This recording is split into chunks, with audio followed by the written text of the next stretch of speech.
ये जो बुक है मेरे हाथ में, इसका नाम है think and grow rich by Napoleon Hill. इसको मैंने बहुत ही स्ट्रांगली रिकमेंड किया हुआ है अपनी वेबसाइट के ऊपर भी, और उसके अलावा और भी अपने कई सेशंस में मैंने इसको रिकमेंड किया है। तो आज से कुछ महीने पहले मैंने एक बुक के ऊपर अपने व्यूज शेयर करे थे जिसका कि नाम है as a man think it. तो उसमें नीचे कमेंट सेक्शन में बहुत लोगों ने रिक्वेस्ट किया हुआ है कि इस बुक के ऊपर भी आप अपने व्यूज शेयर करिए। तो इस बुक में से मैंने कुछ पॉइंट्स मार्क कर रखे हैं जिसकी कि आज हम डेप्थ में चलेंगे मिल करके, यानी कि आप जो मुझे अभी वीडियो में देख रहे हैं और मैं, हम लोग मिल करके इस बुक को डीपली समझने की कोशिश करेंगे कि बुक क्या है। इस बुक की बैक साइड पे अगर आप पढ़ेंगे तो उस पे लिखा हुआ है, after interviewing over 500 of the most affluent men and women of his time, Napoleon Hill uncovered the secret to great wealth based on the notion that if we can learn to think like the rich we can discover wealth and success. तो ये book कोई ऐसा ही नहीं है कि किसी ने ऐसे ही कुछ भी सोचा और लिख दिया। इसके लिए उन्होंने 500 से ज्यादा लोगों का इंटरव्यू किया, वो लोग जो कि दुनिया के सबसे अमीर लोगों में से एक थे, और उनमें कुछ कॉमन ट्रेड्स को ऑब्जर्व किया जिसके बेस पे स्टेप बाय स्टेप एक प्रोसेस उन्होंने बनाया कि जिस प्रोसेस को अगर कोई फॉलो करता है तो वो भी उन्हीं लोगों की तरह सक्सेसफुल हो सकता है। तो इस बुक का जो सबसे इंपॉर्टेंट चैप्टर है वो है डिजायर। उस चैप्टर के एंड में कुछ लाइंस है जो उस पूरे के पूरे चैप्टर को सम अप कर देती है।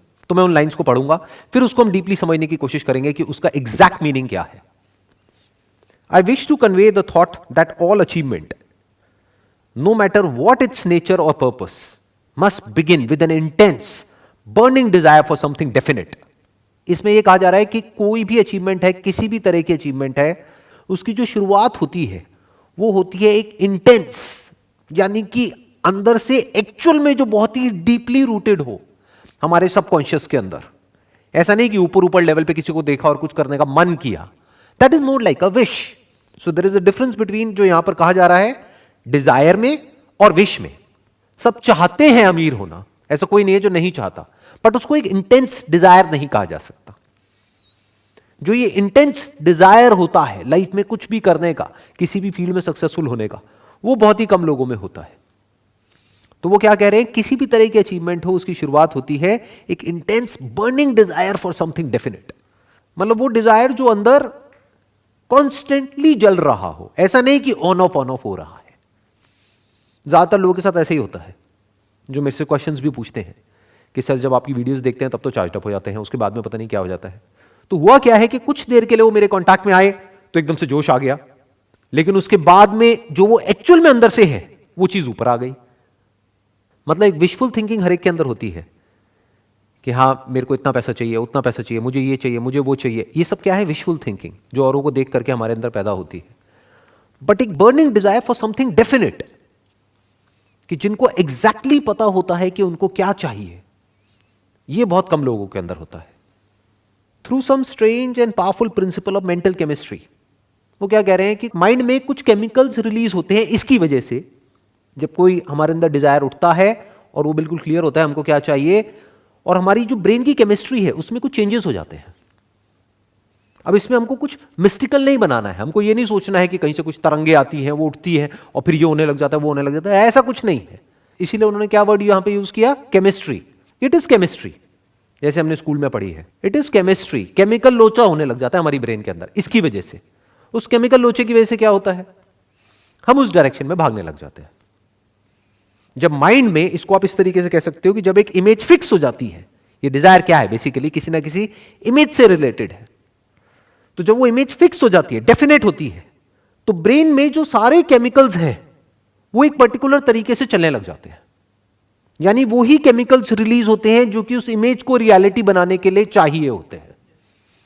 बॉडी इतनी इंटेलिजेंट है कि वो अपने आप ही ऐसे केमिकल्स अंदर प्रोड्यूस करती है कि आदमी की बॉडी और उसका माइंड उस डायरेक्शन में भागने लग जाता है। फॉर एग्जाम्पल, मुझे रेड कलर की ये गाड़ी चाहिए, ये वाला मॉडल चाहिए, तो इससे क्या होगा, क्या केमिस्ट्री में चेंजेस होंगे ब्रेन की में। देखो आप कहीं भी होगे आपको गाड़ी नजर आने लग जाएगी। आप सड़क से जा रहे होगे, एकदम से दूर से भी कहीं वो गाड़ी निकल रही होगी तो आपको दिख जाएगी।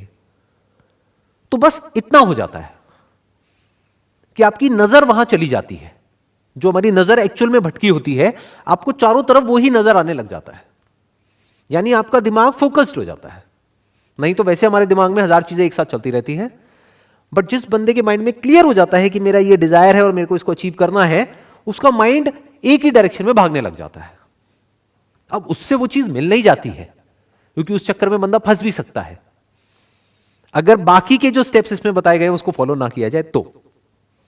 ऐसा नहीं है कि अगर डिजायर के ऊपर ही हम अपना काम करते रहे तो वो चीज खुद चल करके हमारे पास में आएगी, ऐसा नहीं होता है। उस चक्कर में बंदा फंस भी जाता है। फंस कैसे जाता है? जिसके दिमाग में पहले से ये बैठा हुआ है कि मेरे को ये चाहिए और यही गाड़ी चाहिए, एट एनी कॉस्ट चाहिए और अभी की अभी चाहिए, और वो रातों रात तो मिलेगी नहीं, तो उसको बेवकूफ बनाने वाले भी लाइन से बैठे हैं। वो आएंगे कोई भी स्कीम लेकर के या कोई भी प्लान लेकर के, कुछ भी लेकर के, और उसको कहेंगे तेरे को ये चाहिए ना, ले बेटा तू ये ज्वाइन कर ले, ये कर ले, वो कर ले, उससे तेरा ये हो जाएगा। तो ऐसे बंदों की बेवकूफ बनने की पॉसिबिलिटी भी उतनी ही है जितनी की सक्सेसफुल होने की। आप कह सकते हो 50-50 है। 50% पॉसिबिलिटी है कि वो बुरी तरह से बेवकूफ बनेगा, 50% है कि वो सक्सेसफुल होगा। कब होगा सक्सेसफुल? जब आगे भी जो बातें कही जा रही है उसको भी ढंग से डीपली समझेगा, उसको भी फॉलो करेगा, तब वो सक्सेसफुल होगा। बट अगर सिर्फ यहीं तक शॉर्टकट मारने की कोशिश करेगा तो वो फेल हो जाएगा, उल्टा फंस जाएगा। ये डिजायर ही उसको फंसा देगा। अब वो किस तरह से फंसा देता है उसके बारे में मैंने अपने अलग अलग सेशंस में बहुत बात करी है, तो मैं उसमें अभी नहीं जाऊंगा इस वक्त, लेकिन वो हमको फंसा देता है। एक दूसरा डिजायर होता है जो खुद को कैपेबल बनाने का डिजायर होता है। वो डिजायर बड़ा कमाल का होता है। मतलब अगर आप खुद के ही एक बेटर वर्जन को इमेजिन कर सकते हो, जैसे अगर आप बिजनेस कर रहे हो और आपका डिजायर सिर्फ पैसा है, तो there is a strong possibility एक आप गलत रास्ते पे भी जा सकते हो जो आगे जाकर के आपको फंसा सकता है। अब तो कुछ वेब सीरीज भी बन गई है ऐसे लोगों के ऊपर, तो मुझे ज्यादा बताने की जरूरत नहीं है। बहुत सारे एग्जाम्पल्स हैं हमारे पास में जो कि पैसे के चक्कर में फंस गए। तो ये पैसे का डिजायर हमको फंसा देता है, चीजों का डिजायर हमको फंसा देता है, लेकिन खुद को कैपेबल बनाने का डिजायर आपको और डाउन टू अर्थ कर देता है और आपको आजाद कर देता है। पैसा तो आता है ऐसे लोगों के पास में, बहुत आता है, जो अंदर से कैपेबल होते हैं। तो अगर इमेजिन करना ही है तो ये डेफिनेट गोल क्या होना चाहिए? अपने ही एक बेटर वर्जन को इमेजिन कर लेना है। फॉर एग्जाम्पल, आप एक बिजनेस कर रहे हो तो दो तरह के डिजायर हो सकते हैं। एक कि मेरे को इस बिजनेस से अगले 1 साल के अंदर अंदर मान लो 10 करोड़ रुपए कमाने हैं, एक ये डिजायर हो सकता है। दूसरा क्या हो सकता है? मैं ये प्रोडक्ट बेच रहा हूं लेकिन अभी मुझे खुद पता है कि मेरे इस प्रोडक्ट का लेवल क्या है, तो अगले 1 साल के अंदर अंदर मेरे इस प्रोडक्ट का लेवल ये होगा। उसको आप इमेजिन कर रहे हो कि आज मान लो on a scale of 1 to 10 इसका लेवल है 3, 4, आने वाले 1 साल बाद इसका लेवल होगा 9 या 10। नंबर 1। नंबर 2, अभी मेरे को मार्केटिंग की जो नॉलेज है वो on a scale of 1 to 10 1 है, आने वाले 1 साल बाद मेरे को होगी 10। मेरे कस्टमर्स का जो सेटिस्फैक्शन लेवल है आज की डेट में, क्योंकि क्वालिटी अच्छी नहीं है तो सेटिस्फैक्शन लेवल कम है, वो है 2 या 3 नंबर पे, उसको हम बढ़ा करके ले जाएंगे 10 तक। अगर इस तरह के डिजायर आपके अंदर बढ़ रहे हैं, बर्न कर रहे हैं, तो आप बहुत आगे जाओगे, बहुत दूर तक जाओगे। बाकी जो होते हैं वो गेट रिच क्विक में यहां वहां कहीं ना कहीं जाकर के फंस जाएंगे। ऐसी बहुत स्कीम्स हैं, बहुत तरह के बिजनेसेस हैं, उल्टे सीधे ये वो लंबी गेम नहीं खेल पाएंगे। अब जो एक चैप्टर है इस बुक के अंदर, that is chapter number 4 on auto suggestion. इसमें कहा जा रहा है this is the medium for influencing the subconscious mind. बिल्कुल सही बात कही जा रही है। सबकॉन्शियस माइंड मतलब क्या है? हमारी आदतें, वो काम जो हम बिना सोचे समझे करते हैं। जैसे जब तक गाड़ी चलानी आपको नहीं आती है तब आप कॉन्शियस माइंड से गाड़ी चलाना सीखते हो, एक बार गाड़ी चलानी आ जाती है तो वो गाड़ी सबकॉन्शियस से चलती है। आप कुछ और सोच रहे होते हो कॉन्शियसली, लेकिन गाड़ी अपने आप चलती रहती है। तो क्या कहा जा रहा है? No thought whether it is negative और positive can enter the subconscious mind without the aid of the principle of autosuggestion. Autosuggestion को एक और तरीके से भी आप बोल सकते हो रेपिटेशन। ऑटो सजेशन मतलब कि हम खुद को सजेशन दे रहे हैं, मतलब खुद ही के माइंड में एक बात को रिपीट करते चले जा रहे हैं। किसी भी स्किल को अगर हमको डेवलप करना है तो उसके लिए क्या चाहिए? Repetition, practice. माइंड के लेवल पे अगर ये जो डिजायर है, अभी वो सिर्फ एक डिजायर है, उसको बर्निंग डिजायर बनाना है, तो उसके लिए क्या करना पड़ेगा? क्या चाहिए माइंड के लेवल पे? Auto suggestion. ऑटो सजेशन मतलब क्या? रेपिटेशन, कि बार बार उसके बारे में सोचना पड़ेगा। तो वो धीरे धीरे कॉन्शियस माइंड से हट करके सबकॉन्शियस में चला जाएगा। फिर क्या होगा? अपने आप ही वो थॉट्स आने लग जाएंगे। बिल्कुल ऐसा है जैसे एक बीज को आप प्लांट कर रहे हो। डिजायर बिल्कुल एक बीज के जैसा होता है, तो बड़े सोच समझ करके वहां पे प्लांट करना होता है। नीम का बीज बो दिया तो उसके बाद में पता नहीं लगेगा, लेकिन जिंदगी कड़वी हो जाएगी। और अगर आम का बीज बो दिया तो जिंदगी मीठी हो जाएगी। तो इसीलिए मैंने कहा कि डिजायर किस तरह का अच्छा होता है लॉन्ग रन में और किस तरह का बुरा होता है, based upon my own experience. कुछ लोग मेरी बातों का कुछ गलत मतलब भी निकाल लेते हैं। उनको ये लगता है जब मैं बोलता हूं कि भाई इस तरह के डिजायर हमारे अंदर नहीं होने चाहिए, तो उन लोगों को ये लगता है शायद मैं जो कह रहा हूं उसकी वजह से उनके पास में पैसा नहीं आएगा या उनका लाइफस्टाइल इंप्रूव नहीं होगा, जबकि मैं ऐसा कभी भी नहीं कह रहा हूं। मैं क्या कह रहा हूं, डिजायर ऐसे पालो जो आगे जाकर के आप फंसो नहीं, पैसा बहुत आएगा। और जो भी कुछ कह रहा हूं, सवाल यह उठता है कि मेरे पास में क्या अथॉरिटी है इस बुक के बारे में बात करने की। जो भी कुछ कह रहा हूं अपने एक्सपीरियंस के बेस पे कह रहा हूं। मतलब मैं आपको कोई समरी नहीं बता रहा हूं इस बुक की, वो तो कोई भी कर सकता है। मैं क्या बता रहा हूं कि मैंने इस बुक को पढ़ा था आज से बहुत साल पहले, मे बी 20 साल पहले, जिसके बेस पे मैंने कुछ समझा, कुछ इंप्लीमेंट किया, कुछ चेंजेस लेकर के आया अपनी थॉट प्रोसेस में, जिसकी वजह से आज मेरी लाइफ एक पर्टिकुलर लेवल पे है। तो क्या कहा जा रहा है, no thought whether it is negative और positive can enter the subconscious mind without the aid of the principle of autosuggestion. मतलब कि जब तक कि हम रेपिटेशन नहीं करेंगे तब तक के कुछ भी नहीं होगा। तो रिपीट करना है, यानी कि जो भी आपका डिजायर है, जो भी आप बनना चाहते हो, जो भी करना चाहते हो, उसको लिखते रहो, उसके बारे में सोचते रहो, उससे रिलेटेड बुक्स पढ़ सकते हैं, उससे रिलेटेड वीडियोस देख सकते हैं। यानी हमारा माइंड एक ही जगह पर फोकस्ड हो जाए कि जो आपको करना है पूरी तरह से वहां पर फोकस्ड हो जाए। फॉर एग्जाम्पल, आपके माइंड में ये डिजायर है, एक बर्निंग डिजायर है एक्सीलेंस को अचीव करने का, जिस भी फील्ड में आप हो उस फील्ड में, तो उस एक्सीलेंस की जो भी डेफिनेशन है, हर फील्ड के लिए अलग अलग है एक्सीलेंस की डेफिनेशन। आप एक डॉक्टर हो तो कुछ और है, इंजीनियर हो तो कुछ और है, लॉयर हो तो कुछ और है, बिजनेसमैन हो तो कुछ और है। जो भी डेफिनेशन है आपकी फील्ड में एक्सीलेंस की, उस डेफिनेशन को पहले क्लियर करो अपने माइंड में, डिफाइन करो अच्छे से, ताकि वो डिजायर डेफिनेट हो जाए। फिर उसको रिपीट करते चले जाओ अपने माइंड में कि this is what I want to become, this is what I want to achieve. अब चैप्टर 6 है इमेजिनेशन के ऊपर। इसमें कुछ बहुत इंटरेस्टिंग लाइंस हैं। The imagination is literally the workshop wherein are fashioned all plans created by people. The impulse, the desire is given shape, form and action through the aid of the imaginative faculty of the mind. मतलब यहां पर क्या बात करी जा रही है कि इमेजिनेशन भी बहुत जरूरी है। हम क्या समझते हैं इमेजिनेशन मतलब क्या, सिर्फ उन लोगों के लिए जो किसी क्रिएटिव फील्ड में है। अरे नहीं, सबको है। अगर आपको कुछ भी ढंग का अचीव करना है तो पहले आपको इमेजिन करना होगा, क्योंकि वो अभी आपकी करंट रियलिटी से बिल्कुल अलग है। फॉर एग्जाम्पल, आप क्रिकेटर हो लेकिन आपका फिटनेस लेवल एक लेवल पर है आज की डेट में, बट कोई क्रिकेटर है जिसका कि फिटनेस लेवल एक अलग ही लेवल पे है। मान लो आपका है 100 में से 10, बट कोई और है जिसका है 100 में से 100। तो वो आपके लिए एक एंड गोल हो गया। तो अपने आप को इमेजिन करना पड़ेगा फिटनेस की उस स्टेट में, जिस स्टेट में पहुंचने में आपको हो सकता है कई साल लगेंगे, और उस इमेजिनेशन को माइंड में रिपीट करना होगा थ्रू ऑटो सजेशन, ताकि वो image, the image of the kind of fitness level you want, externally as well as internally. Internally मतलब क्या, बाहर से तो आपकी मसल्स दिख सकती है, अंदर से मतलब क्या, आपकी कोर कितनी स्ट्रांग है। किसी भी स्पोर्ट्स में या गेम में सारा खेल कोर का होता है। कोर मतलब आप इसको ये भी कह सकते हो, foundation of fitness is core. तो वो बाहर से नहीं दिखता है। तो ये आपका गोल होना चाहिए, और आपके अंदर ये इमेजिनेशन होनी चाहिए कि ठीक है, आज मैं इस लेवल पर हूं, लेकिन मैं अपने आप को इमेजिन कर पा रहा हूं और बिलीव कर पा रहा हूं कि मैं आने वाले 2 साल बाद इस लेवल पर होऊंगा। You must have that imagination powers. नहीं तो आप ये भी कह सकते हो, क्रिकेट में इमेजिनेशन पावर की क्या जरूरत है।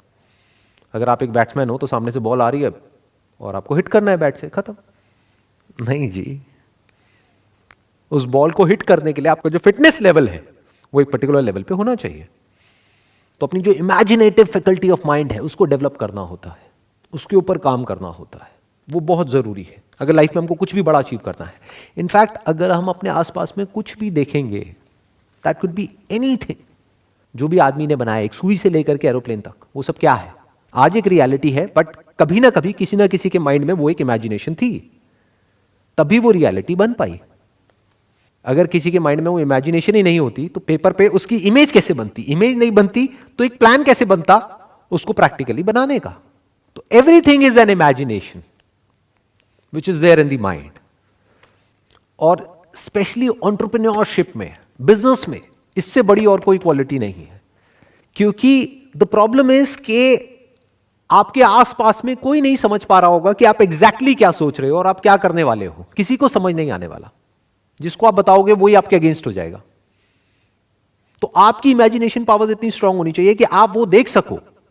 मतलब that imagination must become like a vision for you, जो औरों के लिए सिर्फ एक इमेजिनेशन होगा, मतलब एक ख्याल होगा।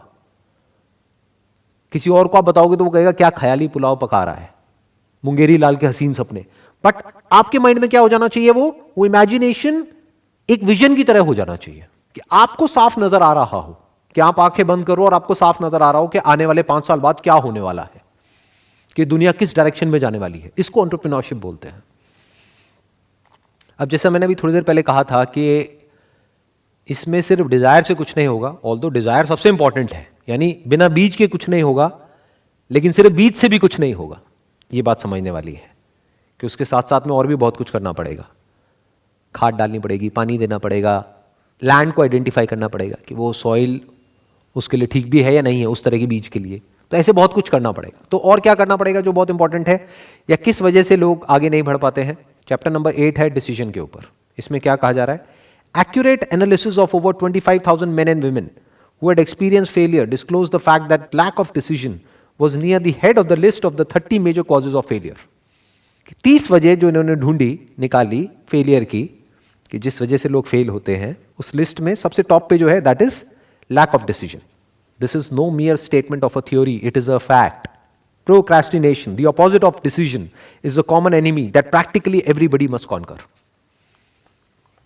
अब क्या कहा जा रहा है यहां पे, सबसे बड़ा चैलेंज क्या आने वाला है, प्रोक्रेस्टिनेशन. मतलब क्या कि हम टालते रहते हैं, lack of decision. And life is all about a decision. Life क्या है अगर डिसीजन नहीं है तो, हर कदम पे एक डिसीजन, और डिसीजन ना लेना भी अपने आप में एक डिसीजन है. तो यहां पर क्या कहा जा रहा है, लैक ऑफ डिसीजन. कि हम सही टाइम पे जब सही मौका होता है तब सोचते रह जाते हैं, फिर वो मौका हाथ से निकल जाता है, फिर उसके बाद में सिर्फ रिग्रेट करते हैं. ऐसा हमने अपने घरों में बहुत बार होते हुए देखा है. बड़े बूढ़े जब बैठ करके बात कर रहे होते तो क्या बातें कर रहे होते हैं, उस टाइम पे मुझे मौका मिला था ये करने का, अगर कर लिया होता तो मैं आज पता नहीं कहां होता, तो क्यों नहीं किया. उसके पीछे जो सबसे बड़ा रीजन मिलेगा वो है फियर. इस बुक में एक और चैप्टर, यहां ठीक है अच्छा हो गया तो इतना अच्छा हो सकता है, लेकिन बुरा हो गया तो इतना बुरा भी हो सकता है. तो हम डर गए, इस वजह से हमने वो नहीं किया. जो सबसे बड़ा फैक्टर है फेलियर का वो क्या है कि वो कुछ करते ही नहीं है, इस वजह से फेल हो जाते हैं. इसलिए नहीं कि कुछ करते हैं और फिर उसमें फेल हो जाते हैं, नहीं, वो कुछ करते ही नहीं है, यानी सोचते ही रह जाते हैं. ना कुछ करने का डिसीजन ले पाते हैं, ना कुछ नहीं करने का, बीच में अटके रह जाते हैं और मौका निकल जाता है. इन अदर वर्ड्स, कल पे नहीं टालना है. प्रोक्रेस्टिनेशन का मतलब क्या है, कर लेंगे, अभी कौन सी जल्दी है, ये करना है ना, कर लेंगे. तब तक कोई और कर जाता है, फिर वो आकर के क्या बोलते हैं, ऐसे बहुत लोगों को आपने सुना होगा कि अरे ये तो मेरा आइडिया था, उसने कॉपी कर लिया. अरे वो तो तुझे जानता तक नहीं, उसने कैसे कॉपी कर लिया. वो ये कहना चाह रहा है कि उसने कर लिया और मैं सिर्फ सोचता ही रह गया. That is called lack of decision.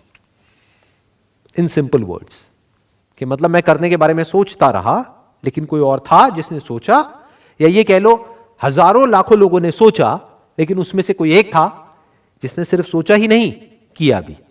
यही डिफरेंस होता है सक्सेसफुल लोगों के बीच में और वो लोगों के बीच में जो सोचते रह जाते हैं. अब इसमें एक और पॉइंट है चैप्टर 9 के अंदर जिसके ऊपर बहुत ज्यादा एम्फसाइज किया गया है, that is persistence. The basis of persistence is the power of will. मतलब क्या कह रहे हैं, परसिस्टेंस कहां से आता है, विल पावर से. कि हमारे जो अंदर की विल पावर है that must be strong enough, कि जब सब कुछ हमारे अगेंस्ट चल रहा हो उस वक्त भी हम आगे बढ़ते रहें, क्योंकि ऐसा तो होगा ही. बिल्कुल जैसे मौसम बदलता रहता है ऐसे ही लाइफ में होता है. सब कुछ हमारे फेवर में नहीं हो सकता ना हमेशा. जितना बड़ा आप कुछ अचीव करना चाहोगे, क्योंकि यहां पर उसी की बात करी जा रही है, जितनी बड़ी सक्सेस अचीव करना चाहोगे उतने ही बड़े ऑब्स्टेकल्स बार बार बीच में आएंगे. उसके बावजूद भी अपनी विल पावर के बेस पे अगर आप आगे बढ़ सकते हो तो आपके अंदर वो क्वालिटी है जो कि बहुत इंपॉर्टेंट है लाइफ में आगे बढ़ने के लिए. मतलब क्या कि चाहे कुछ भी हो रहा है आगे बढ़ते रहना है. बिल्कुल जैसे मैंने अभी मौसम का एग्जांपल दिया, यानी कि मौसम कैसा भी है, कभी बारिश आ गई, आंधी आ गई, तूफान आ गई, ये आ गई, वो आ गई, कुछ भी हो रहा है आगे बढ़ते ही रहना है, रुकना नहीं है. तो आदमी के अंदर ऐसी विल पावर होनी चाहिए कि come what may I will not give up under any circumstances. That is called persistence and that is by far the biggest quality in life.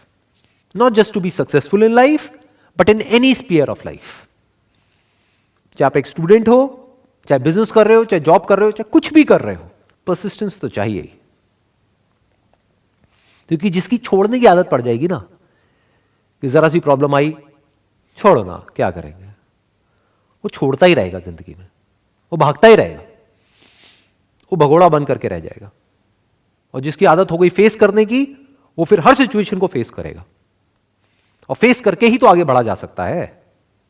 कई बार लाइफ में ऐसी सिचुएशंस आती हैं कि उसको बिना फेस करे आप आगे बढ़ ही नहीं सकते।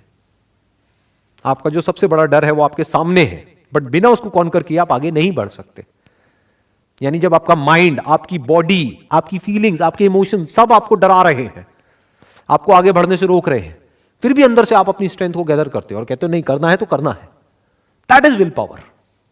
अगेंस्ट ऑल ऑड्स आप अगर चलते रहते हो, दैट इज विल पावर। फिर ये बुक में जो भी कहा जा रहा है, थिंक एंड ग्रो रिच, फिर अमीर एक बहुत छोटा वर्ड है आपके लिए, क्योंकि फिर जो आप कर सकते हो वो पैसे से बहुत बड़ा है। आप सिर्फ पैसा नहीं कमाओगे, you will leave a legacy behind.